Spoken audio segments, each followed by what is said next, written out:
Hi everyone, my name is Eric and today I'm going to be reviewing the Airhogs Helix X4. I'll be showing you how this flies inside and outside. If you guys like this review, appreciate that thumbs up and make sure to subscribe to keep up to date with my future reviews. If you guys want to skip straight through to the flight review, you can click right here. And if you guys like this, I included a link in the description below where you can pick one up. So a quick summary of the Helix X4 is that it does fall short of some of the marketing hype that's all over the box and the product description. Now that being said, I still like the look and the way the Helix X4 flies. It is a bit tricky, but it is still pretty fun. Don't let the word stunt quadcopter trick you into believing that this is a high performance quad.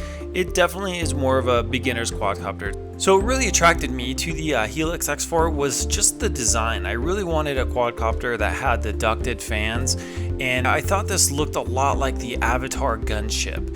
I always liked the way that big gunship from Avatar looked, and this thing just reminded me a lot of it. Now the ducted fans also, not only do they look really nice, but they protect the blades really well. A lot of quadcopters have blade guards on them, but with the ducted fan, as you can see, when this thing hits something, the blades really are not going to get damaged at all. I've crashed this thing quite a few times and the blades are still in perfect condition. The body is made out of this very flexible styrofoam type material. It's very light and the entire body is just surrounded by it. So you really don't have any parts that are going to be breaking off. This is definitely one of the most rugged quadcopters that I can think of, which makes it perfect for kids, or if you want to fly this around pets or in the house, if you have like a lot of delicate items sitting around. This thing's not going to do a lot of damage. It can definitely knock things over, but it's not going to be the blades aren't going to be scratching up your walls and stuff. Now if you don't really care that much about all the protection that the Helix offers, a quadcopter that I recommend, something that's much more sportier and that has better performance, is the X1. I actually reviewed this one.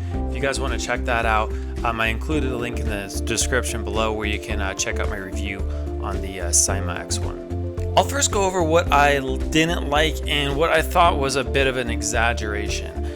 So first are the 3 different types of flips that is advertised on this thing. Now the problem is the small blades and the motors barely have enough power to recover from a flip. So doing flips inside can be pretty tricky unless you have really high ceilings. That's why I recommend doing them outside where you can get at least 10 to 15 feet up before you do a flip, and that'll allow enough time for the motors to recover. Now to alternate between the different flips on the remote, you have the 3 options right here. This thing just slides back and forth, and then when you're ready to do the flip, you just hit that button there. Now you can charge from the remote, which is pretty cool. And to be able to charge from the remote, they do make you put 8 batteries in here, which is quite a bit. But that does allow you, if you're out camping or if you're away from a wall outlet, it's convenient. You have your throttle right here, which they kind of put that annoying click in there.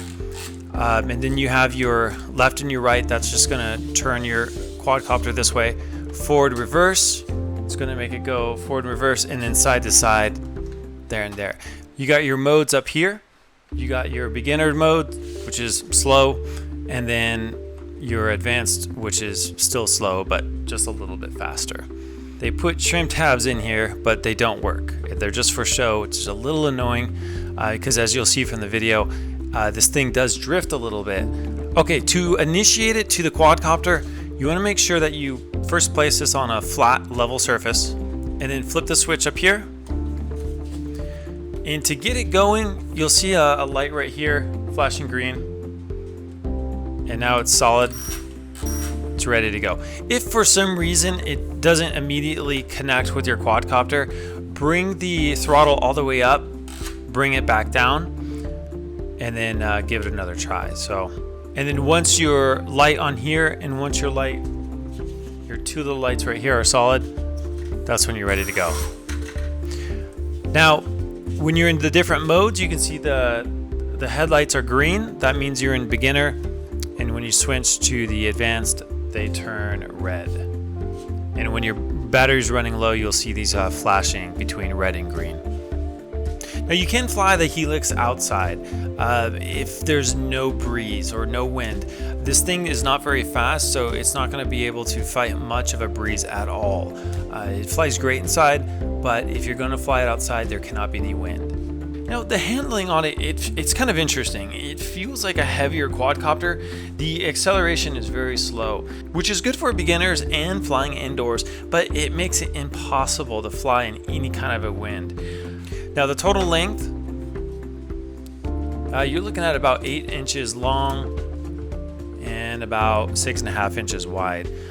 For the weight, weighs 2.3 ounces, which is a little bit lighter than 3 AAA batteries, so it's pretty lightweight. Now the charger that's included is a USB, so if you want to plug this into your cell phone charger or your laptop, you can. It just plugs in right here. And then for the USB charger, I recommend getting one of these.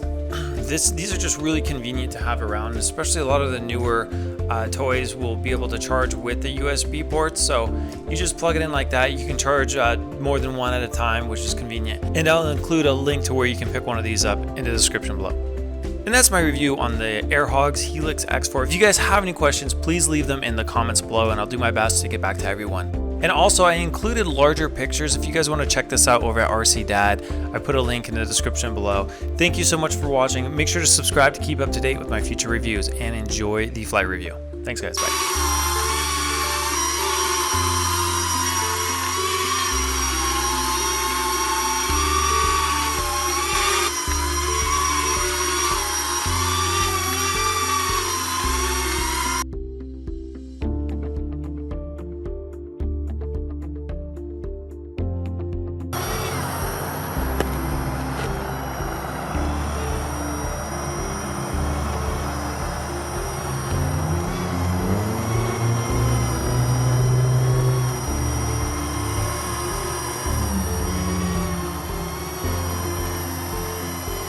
Alright, I'm going to show you a normal flip.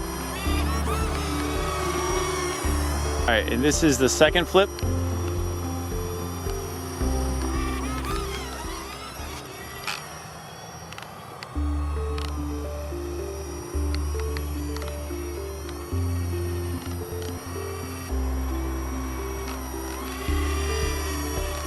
And the third flip.